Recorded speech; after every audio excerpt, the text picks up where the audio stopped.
and Amalgamated Appliances reported a 62% drop in first half headline earnings per share to 11 cents. Its revenue increased 23% to 6.4 billion, and that amidst economic growth challenges and reduced consumer spending. Alan Coward, who's the CEO of AMAP, joins us now to unpack the numbers. Thanks so much, Alan, for joining us today. As we can see, continuing with the momentum that you've set since the turnaround back to profit, to have all your targets been hit this time round with regards to revenue, profit, margins. Alicia, great to be here. We're delighted with the results.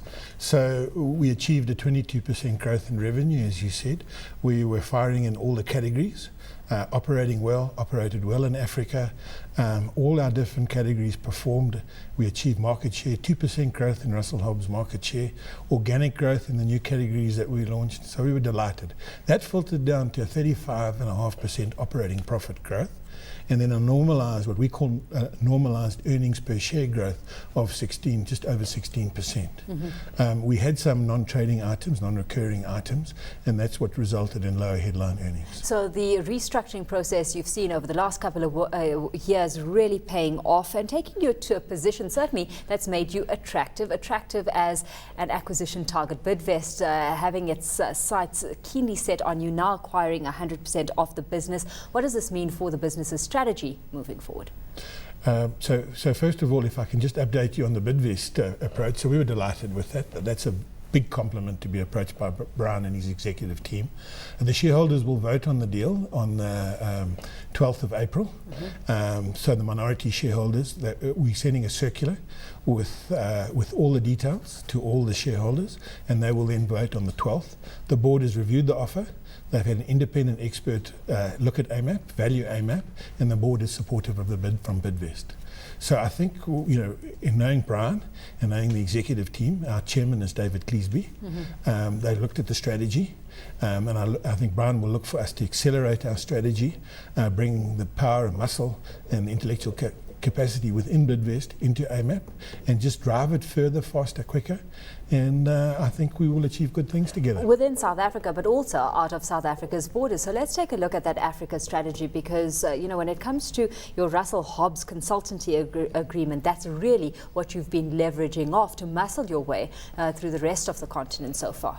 Yeah, it's still early days in Africa. Africa, we hope, will be 8% of our business this year. So with the Russell Hobbs acquisition, we're busy talking to all the Russell Hobbs dealers. We're looking at the information that we're getting from the States and from Europe around the dealers, around the approach.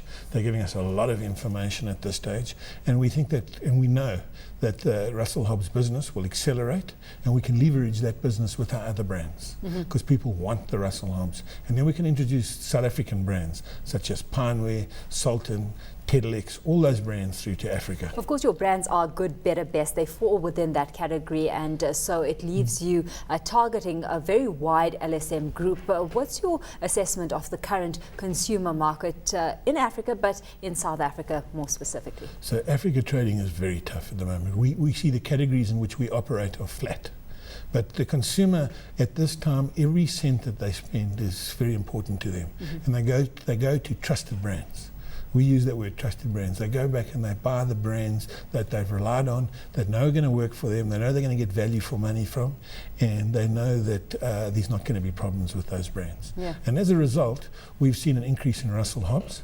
If I look at the same thing that's happened in Europe, in the UK, Russell Hobbs market shares also increased by 2%.